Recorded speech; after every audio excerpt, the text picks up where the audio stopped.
Hello, welcome to the online clinical Cantonese class provided by Family Care Physiotherapy Clinic. Today we are going back to individual phases. We will go through the medical tests, the translation from English to Chinese and how I speak in Cantonese. Here are the tests I will go through with you. First of all, I will go through general terms. How to say laboratory test as a whole in Cantonese, we say 化驗. Especially now, under COVID-19 pandemic, we should learn how to say COVID-19. It is translated as new coronavirus. So in Cantonese, we say 新型冠狀病毒.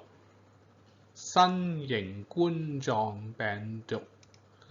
I don't know who think about this name. Actually, it was first reported by in 2019. Now it's 2021, already 2 years. At the beginning, you call it new coronavirus. Now it's already 2 years. Then how about 10 years later? You still call it new? Yeah, I don't know. I'm not sure. X-ray is the most common medical image, no matter we do it in orthopedics or musculoskeletal, cardiopulmonary. The doctor will prescribe X-ray for the patient. X-ray is, we don't have very specific translation. We just say X-quang. X-quang is a mixture. We still keep the English letter X. Okay, we just say X-quang. However, very caution, okay? When you learn other Cantonese, don't mix up if a term is called 走光, okay? It's totally different. For example, if I ask an auntie say, 婆婆，我想睇你啲 X 光片, but you mix up with 婆婆，我想睇你啲走光片, I'm pretty sure that you will be in big trouble. If you don't understand, ask some aunties to explain to you. And do you remember how to say fracture, broken bone in Cantonese? If you cannot remember, go back to the 2 lessons ago. We have gone through that. MRI is also a very common test in our private practice. So MRI for general public, maybe you do not know the full spelling of MRI is magnetic resonance imaging. In Cantonese, we say 磁力共振. 磁力共振. So for MRI, we can see a lot of things. Most common we see in orthopedic clinic, we see ligament tear. Do you remember how to say ligament tear in Cantonese? Another scan also more for soft tissue injury. We use ultrasound scan, but it's more superficial. Only can see the very superficial layer, not very deep. We say in Cantonese, 超聲波掃描. 超聲波掃描. As you know, sometimes MRI is the most comprehensive scanning, but sometimes because of the courses and because of the procedure, you need to stay in the room for about 30 minutes. So for superficial small area, sometimes ultrasound scan will be used instead. For musculoskeletal injury, for superficial one, and also it's commonly used in women's health to see the development of the baby. Ultrasound scan is the same thing. In ultrasound scan, as you know that we can see some ligament, superficial ligament tear, muscle tear, soft tissue tear, muscle movement, and we can also see some inflammation in the soft tissue. Remember how to say inflammation in Cantonese? CT scan. CT scan, I don't frequently see the report in orthopedics clinic, but before that I work in more geriatric setting, in more neurological condition, maybe stroke condition. I saw some doctors referred CT scan report. CT scan full name is computed thermography.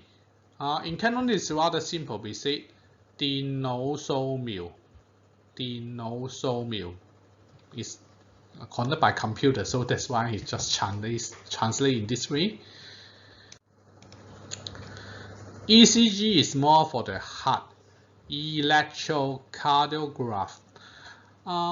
Very seldom I work in orthopedic clinic to see the report of ECG. It is commonly seen in elderly for annual checkup, or some cases they complain chest pain. Sometimes the chest pain may be due to the ribs, then they take X-ray. Sometimes the chest pain suspect is a heart problem. Even the patient come to our clinic, they suspect heart discomfort, chest pain, they suspect the ribs. Then we definitely need to ask them to go to see doctor, because you can never miss the heart problem. It can be fatal. ECG in Cantonese we say 心電圖. 心電圖. Okay, so these are all the terms I want to share with you today, and post-lesson credit I want to tell you the story of Tim Ho Wan and my story. Yeah, Tim Ho Wan is a very famous dim sum restaurant. Also you can find in Singapore easily. I can tell you in Thailand now, over the world, everywhere. It was started in 2009 in a district called Kong Wah Street. Okay, it's open there. Coincidentally, my first private clinic work was next to it. Very coincident. I sometimes ate there. You know, before it got the Michelin star, was already quite popular. After that, was even very crowded. In 2009, 2010, okay, it was very crowded. We need to wait for 3 hours to get the ticket. Yeah, you know, they did not accept booking.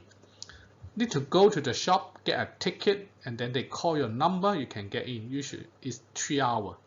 But because my clinic was next to it, so morning I took a ticket. Okay, in the lunchtime was just right timing there. And then this restaurant was next to a hospital called Kong Wah Hospital. It is very similar to the Renci Hospital in Singapore. You know that it's mainly for charity. Then you can expect that what people are around that district, not very rich people. Although they work in this environment, but because of their skill, technique, and really good quality of food, they make a reputation. And then the boss there work very hard to promote this restaurant, and nowadays everywhere is Tim Ho Wan. So it tells us that no matter how tough the environment, as long as you have good quality, everyone can know you. This is the story I want to share with you. Especially I strongly recommend you got a modified char siu bum. It is so famous in Michelin because of these dishes. Yeah, I would say the taste of Tim Ho Wan in other places in Singapore or Thailand is never as good as that in Hong Kong. If any chance you visit Hong Kong, you really should visit the original shop. But I'm afraid that nowadays even harder and harder to get a ticket to get in.